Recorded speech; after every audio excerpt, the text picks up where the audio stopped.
Ouais, c'est donc l'un des pires attentats qu'ait connu l'Égypte de toute son histoire, puisque près de au moins 235 personnes sont mortes. Il y a plus de 100 blessés à l'heure qu'il est. C'est le dernier bilan donc de cette attaque perpétrée par des assaillants qui ont fait exploser une bombe avant d'ouvrir le feu sur des fidèles à l'heure de la grande prière du vendredi dans une mosquée dans le Sinaï. C'est la première fois qu'une attaque aussi meurtrière vise aussi un lieu de culte musulman en Égypte. La mosquée Al-Raouda dans ce village de Bir al-Abed, fréquentée par des adepte du soufisme. C'est un courant de l'islam considéré comme hérétique par le groupe État islamique, par ailleurs très actif dans la région. On va en parler dans un instant avec à mes côtés Patricia Lémonière, grand reporter à TF1. Également parmi nous Jean Maher, président de l'organisation franco-égyptienne pour les droits de l'homme. Pierre Aski, vous présidez Reporters sans frontières. Vous êtes également chroniqueur à l'Obs et parmi vos nombreuses affectations dans le passé, vous avez été correspondant à Jérusalem pour Libération, donc directement dans cette région du globe.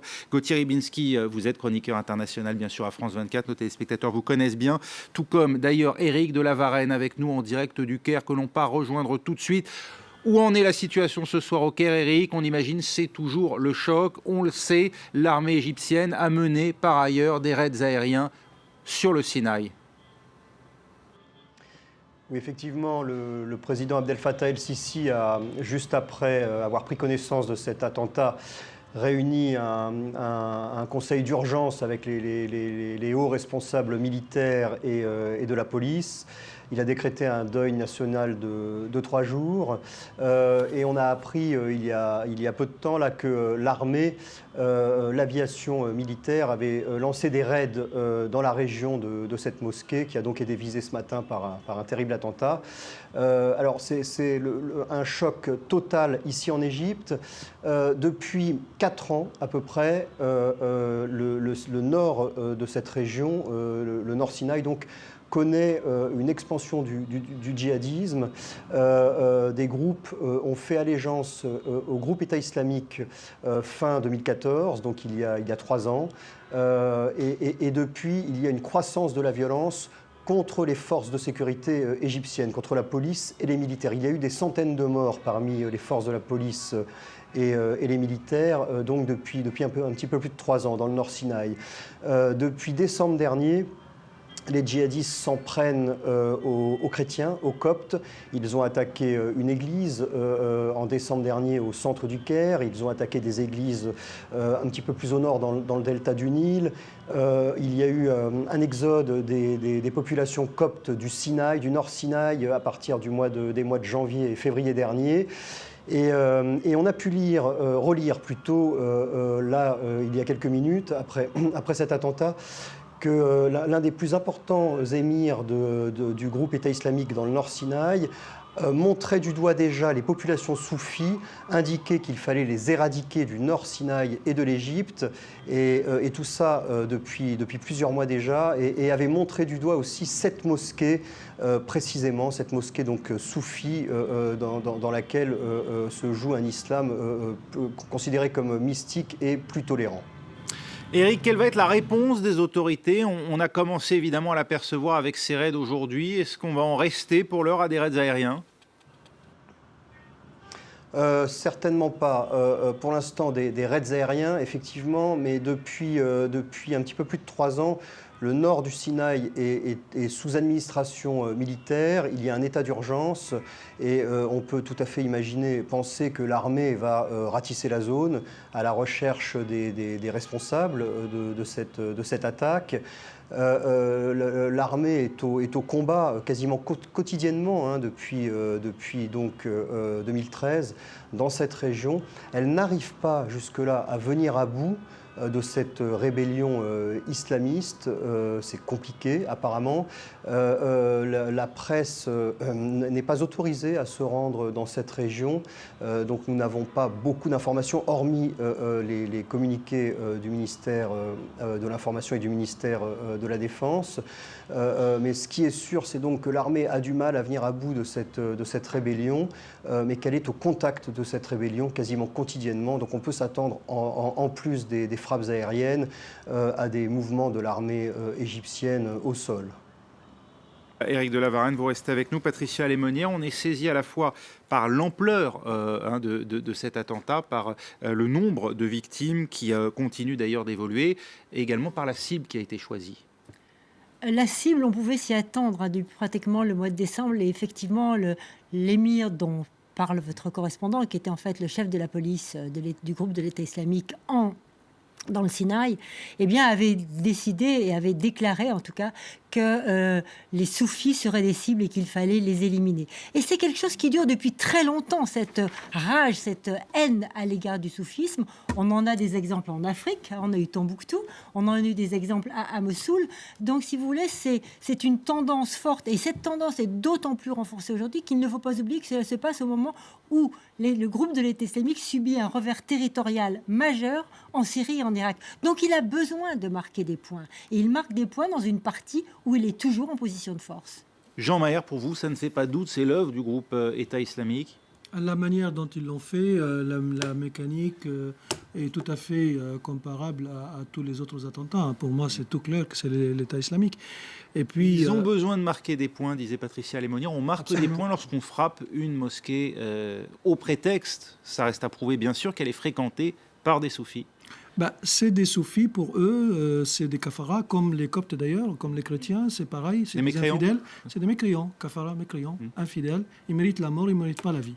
Donc ils s'attaquent à une mosquée soufie, mais ils peuvent aussi s'attaquer à une mosquée sunnite aussi, comme eux, ils sont sunnites, oui, mais qui ne sont pas de leur bord. Mais c'est une première, là, en Égypte. Est-ce que ça annonce peut-être une évolution, justement, peut-être un raidissement dans la pratique des groupes djihadistes? Absolument. C'est un point de départ. C'est un point de départ. C'est la première fois qu'ils attaquent une mosquée, et puis avec des morts de cette ampleur. Avant, c'était plutôt les églises. Donc là s'attaquer à une mosquée, et puis surtout soufiste, il y a beaucoup de symboles. Et je pense qu'ils vont pas arrêter. Parce que leur idéologie est une idéologie, si vous n'êtes pas comme nous, vous ne méritez pas de vivre. Le soufisme, ça parle quand même à beaucoup de musulmans, on sait du monde arabe, c'est un courant très profond, très ancré au Maroc par exemple, mais pas seulement. Absolument. Donc il peut y avoir un élan de solidarité aussi qui se manifeste. Le soufisme est un islam, je dirais, tolérant, modéré, mystique et spirituel. Il n'y a aucune violence chez les soufistes. Et donc s'attaquer à ces gens-là, c'est tout à fait symbolique parce que leur approche de l'islam est très différente de l'approche sunnite. Et pour eux, c'est des mécréants, donc ils ne méritent pas la vie. Pierre Aski, ça annonce aussi davantage d'attaques contre des civils, parce que c'est vrai qu'on évoquait beaucoup le Sinaï ces derniers mois pour des combats entre policiers ou militaires et groupes djihadistes. On évoquait souvent des opérations policières ou militaires ou des embuscades. Ça veut dire que là, ce combat, il est appelé à se généraliser? Je pense qu'il y a deux dimensions dans ce massacre d'aujourd'hui. L'une qui est régionale, qui est effectivement ce que disait Patricia sur le fait que l'État islamique, ayant subi une défaite dans son État, dans la dimension territoriale de son État en Syrie et en Irak, avait besoin de se recomposer et de ressurgir ailleurs, et il le fait de manière spectaculaire. Et l'autre, elle est locale, elle est dans la dynamique du Sinaï. Et je pense que depuis 3-4 ans, il y a certes eu beaucoup de combats avec l'armée et la police, mais il y a aussi beaucoup de manœuvres d'intimidation des populations bédouines qui sont prises entre deux feux. Il y a une partie des Bédouins qui ont basculé du côté des islamistes parce qu'il y a eu des vagues de répression terribles. Votre correspondant disait tout à l'heure les journalistes n'ont pas le droit d'aller dans ces zones, et donc on a des informations extrêmement limitées et parcellaires sur ce qui s'y passe. Mais les populations civiles, donc qui sont essentiellement bédouines dans cette région, ont subi une répression terrible. Mais ceux qui ne sont pas du côté des islamistes ou qui ne sont pas tolérants vis-à-vis des islamistes sont attaqués par les islamistes qui les punissent comme des collaborateurs de l'armée. Et donc il y a cette situation où en gros on veut contrôler la population, et c'est pour ça que le président Sisi est dans une situation impossible, parce qu'il a misé sur la répression à outrance depuis quelques années. Il s'est aliéné la population locale du Sinaï, donc c'est qui n'est pas très importante. On parle de, je sais pas, 600 000 personnes à peu près dans une étendue assez grande et qui est semi-désertique, montagneuse. Enfin, donc ce sont des conditions naturelles très compliquées. Et cette répression n'a abouti à rien. Et donc aujourd'hui, il y a ces populations civiles qui sont prises entre deux feux. Soit elles ferment les yeux devant les agissements des djihadistes, soit elles en sont les cibles. Cet attentat, Gauthier Rybinski, va être mis au débit d'Abdel Fattah al-Sissi et de sa politique. C'est un petit peu ce que disait Piraski. Quand on sait aussi que les rétorsions, les mesures de représailles depuis quelques années menées par l'armée égyptienne entraîne ce que l'on appelle, de manière assez cynique, des dommages collatéraux. Cela aussi induit une forme de révolte chez une population qui effectivement est partagée entre une forme d'adhésion à l'islamisme comme étant finalement une représentation d'une révolte locale. Vous parliez de la répression qui avait frappé les Bédouins, notamment dans les années 2004 et 2005, après l'attentat de Sharm el-Sheikh. Ça a été extrêmement ravageur et destructeur. Et puis, de l'autre côté, cette population qui est, prise entre deux feux et qui finalement, et c'est ça le pari aussi qui est fait par les agresseurs, les attaquants d'aujourd'hui, les terroristes d'aujourd'hui, qui se dit, mais ce bonhomme Al-Sisi qui est au pouvoir et qui fonde toute sa politique sur la sécurité, au fond, il est incapable de l'assurer, cette sécurité. Et donc, le risque, effectivement, pour Al-Sisi, c'est qu'on dise, vous avez beau montrer les muscles, alors oui, à l'intérieur, dans la périphérie du Caire ou au Caire, vous êtes capable de réprimer les dissidents politiques. Il y a des condamnations à mort, il y a des condamnations de réclusion perpétuelle. Mais dans le domaine du Sinaï, la protection des populations, vous n'y êtes pas. Et de cette façon-là, vous avez déjà des groupes locaux, indépendamment de ceux qui ont peut-être commis cet attentat d'aujourd'hui, qui parfois paradent en toute liberté et à visage découvert dans les rues de certaines localités du côté d'Al-Andrich, etc. Donc voilà où en est la population et voilà comment elle peut imputer au maréchal Al-Sisi la responsabilité de ce qui s'est passé aujourd'hui. Éric de la Varenne, il y a un retournement qui s'opère justement à l'égard d'Abdel Fattah al-Sisi, ou est-ce que la demande sécuritaire de la population continue de plébisciter sa politique ? Je pense qu'il y a un double mouvement, à la fois beaucoup de critiques, parce qu'effectivement, le président égyptien avait, lors de la dernière présidentielle, promis un retour total de la sécurité. Ça n'est pas le cas, loin de là. Donc il y a beaucoup de critiques vis-à-vis de sa politique et de la politique sécuritaire qu'il mène dans le pays.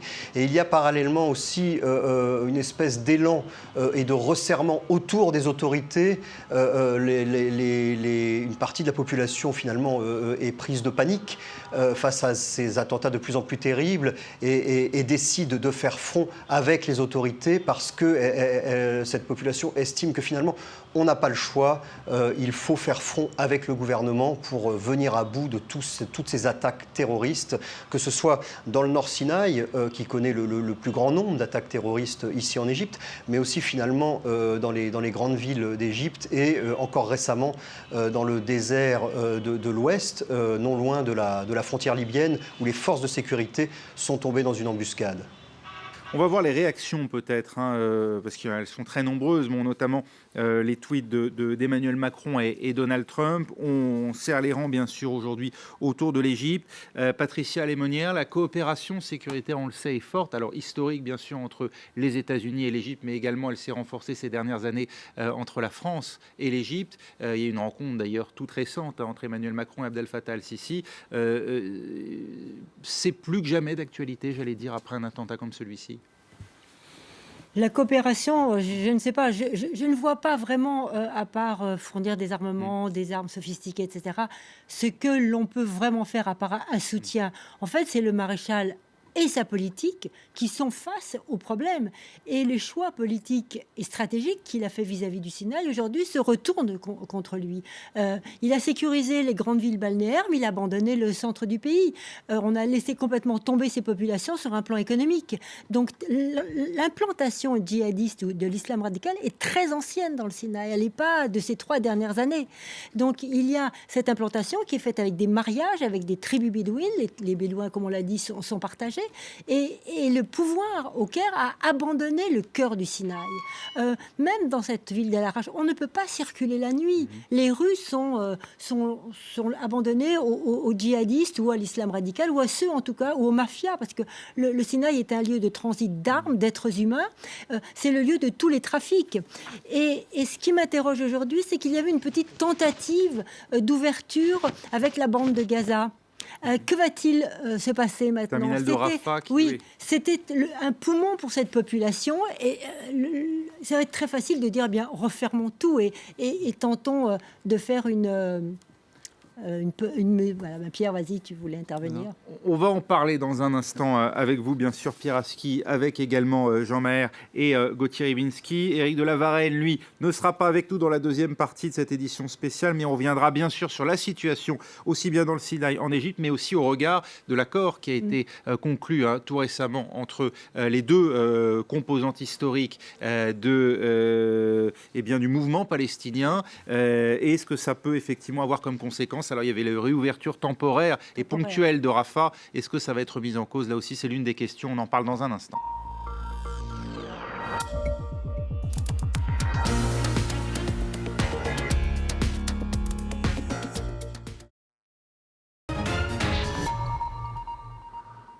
Et on continue d'évoquer la situation en Égypte après cet attentat qui a coûté la vie à 235 personnes et plus de 100 blessés, des fidèles réunis dans une mosquée dans le nord du Sinaï, l'un des pires attentats jamais commis en Égypte. On en parle avec Patricia Lémonière, grand reporter à TF1, avec également Jean Maher, président de l'Organisation franco-égyptienne pour les droits de l'homme, avec Pierre Aski, président de l'association Reporters sans frontières, chroniqueur à l'Obs. Vous avez été notamment correspondant dans le passé pour Libération à Jérusalem. Et puis Gauthier Ribinski, chroniqueur international ici même à France 24. Pierre Aski, on l'évoquait il y a quelques minutes, l'incidence bien sûr de cet attentat sur cette région qui est frontalière immédiate d'Israël, mais également par le terminal de Rafah de la bande de Gaza. Oui, je pense qu'il faut avoir la carte en tête et le Sinaï a une longue frontière commune avec Israël et Israël est en train d'ériger une barrière, un mur de 5 mètres de haut pour se protéger du Sinaï.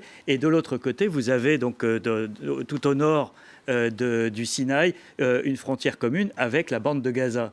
Et c'est une situation géopolitique qui est la clé d'une partie du problème parce que la bande de Gaza est aux mains du Hamas, avec lequel le président Sisi a de très mauvais rapports, puisque le Hamas est une émanation des frères musulmans, que lui est venu au pouvoir contre les frères musulmans. Le Hamas a beaucoup soutenu Mohamed Morsi. Voilà, et récemment, pour ces raisons sécuritaires, pour protéger cette région, l'Égypte a orchestré un rapprochement entre l'autorité palestinienne de Mahmoud Abbas et le Hamas, qui a conduit effectivement à cette brève réouverture du terminal de Rafah, mais qui aujourd'hui se complique parce qu'il y a les implications régionales. Et l'Arabie saoudite en particulier voit d'un très mauvais œil ce rapprochement entre le Hamas et l'autorité palestinienne en raison de sa confrontation beaucoup plus large avec l'Iran,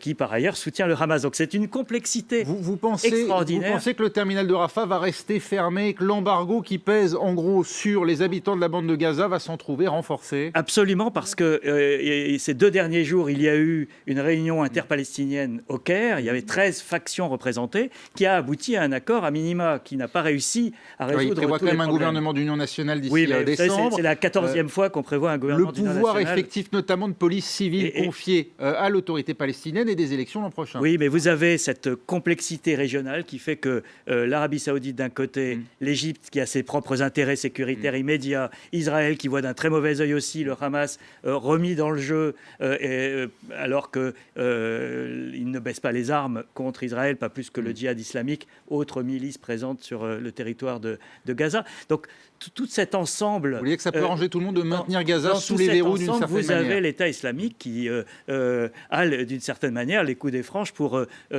profiter de cette confusion généralisée. Jean Maher, vous pensez que le groupe État islamique joue justement de cette poudrière géopolitique?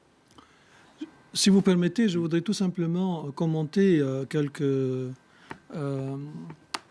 quelques avis au niveau de la répression de Sisi sur les Bédouins et Sisi et au désert du Sinaï.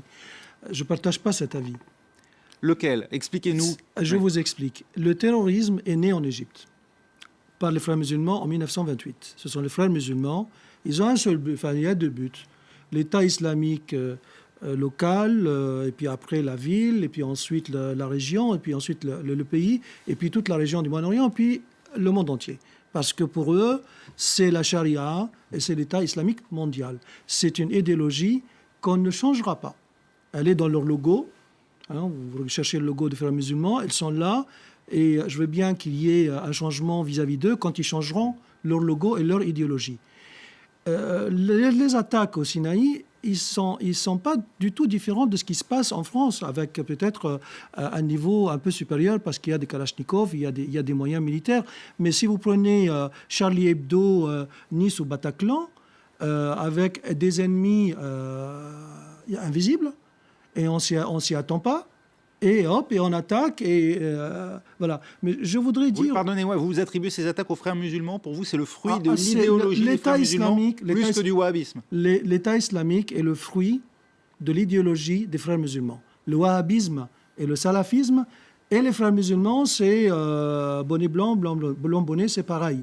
Et puis les noms qui changent, Nosra, Guéche et je ne sais pas quoi, c'est tout la même chose. C'est-à-dire l'idéologie d'un État islamique mondial et l'application de la charia. Et donc, avec ça, ils attaquent tous ceux qui n'ont pas la même idéologie. Vous considérez donc que le pouvoir du président Al-Sisi, pour bien vous suivre, est fondé à taper brutalement, comme il l'a dit aujourd'hui, contre ces groupes? Au temps de Morsi, si, je pense, il est vraiment... Le monde occidental est injuste vis-à-vis de lui. Parce que jusqu'à maintenant, on l'a traité de coup d'État militaire, etc. Alors que c'était un appel du peuple pour se débarrasser des frères musulmans, comme c'était un appel de se débarrasser de Moubarak. Mais je voudrais rappeler une chose. Morsi, quand il était au pouvoir, il y a des avions qui sont revenus d'Afghanistan, amnistiés, avec des gros barbus. Hein, où est-ce qu'ils sont partis, ces gens? Ils sont allés au Sinaï. En 2013-2014, ils sont allés au Sinaï. Et ces gens-là, c'est des gens très bien entraînés, ils savent très bien organiser, ils savent très bien traiter avec les Bédouins, et c'est ce qui explique un peu les Bédouins. C'est certain que la politique et la stratégie militaire seule est insuffisante. Il faut travailler avec les Bédouins pour qu'ils ne soient pas et justement, entre les deux. ce travail, ce dialogue, il a été mené également? Pas suffisamment. C'est certain que ce n'est pas suffisamment, mais là, je crois que le poids sur le président Sisi est immense, que ce soit économique, que ce soit militaire, mais essentiellement sécuritaire, sur un ennemi invisible. Le président Al-Sisi n'a pas d'autre choix que d'employer la manière forte d'une certaine manière, c'est ce que dit Jean-Maher Patricia Lemonnier. Alors, on voit très bien que la manière forte a échoué. Parce que le président Al-Sisi manie la manière forte depuis son arrivée au pouvoir, comme d'autres avant. Je veux dire, on n'en veut pas plus à Al-Sisi de faire ça. C'est un choix parce qu'il a décidé d'utiliser le recours aux armes ou à la détention, tout azimut. Vous dites comme d'autres et avec tous, parce qu'on a beaucoup reproché, par exemple, à son prédécesseur Moubarak d'avoir des indulgences envers les salafistes pour contrer les frères musulmans, par exemple. Il y a eu plusieurs stades chez Moubarak. Il y a eu une phase où il n'était pas du tout indulgent, puis après une phase où il était indulgent. Tout comme on peut reprendre comme à Bagdad, Saddam Hussein n'était pas du tout indulgent, puis après indulgent. Ça, c'est des phases au sein du pouvoir. Là, ce que le président Sisi a fait, c'est qu'il a pris cette option, et cette option uniquement, au détriment de politique de développement, au détriment de dialogue. Et quand je dis effectivement que les Bédouins ont été, si vous voulez, mis de côté, ils ont été mis de côté économiquement parlant. Et qu'à partir du moment où on ne développe pas un pays, où on développe juste ces franges touristiques ou qui servent au pouvoir, eh bien, tout naturellement, ou pas tout naturellement, enfin en tout cas, les populations peuvent se rapprocher de ceux qui leur font peur. Et puis, il n'y a pas que cette répression là aussi qui fait basculer les Bédouins. Il y a aussi tous ces attentats ciblés ou ces disparitions ciblées de Bédouins qui ont effectivement été commis par des islamistes radicaux et qui ont la peur, si vous voulez, fait qu'on ne lutte pas contre celui qui est dominant. Et dernier point, je pense, il ne faut pas minimiser ce qui est en train de se passer avec l'arrivée, je crois, de personnes en provenance d'Irak et de Syrie. Gauthier Ribinski, c'est aussi le facteur aggravant, justement, la déroute du groupe État islamique sur ce qui était jusqu'à présent son califat autoproclamé, qui crée aussi un phénomène d'appel d'air vers d'autres pays de la région. Oui, ce qui pourrait être aussi le cas, par exemple, de la Libye. Là où cela pose question, c'est de savoir dans quelle situation, dans quel état un certain nombre de combattants, résiduels ou pas, issus du terrain irako-syrien, se replient vers l'Égypte. Est-ce que ça veut dire qu'ils le font avec leurs propres armes, ou bien ils arrivent sur un terrain où là ils sont accueillis et il y a une logistique déjà présente? Or, il y a déjà ces groupes dont parlait Patricia Lémonière existent déjà. La meilleure preuve, c'est que depuis que l'Égypte a récupéré au terme des accords de Camp David le Sinaï, finalement, cette région qui était censée d'ailleurs, qui est toujours censée être une région démilitarisée, continue de subir depuis toute cette époque une agitation.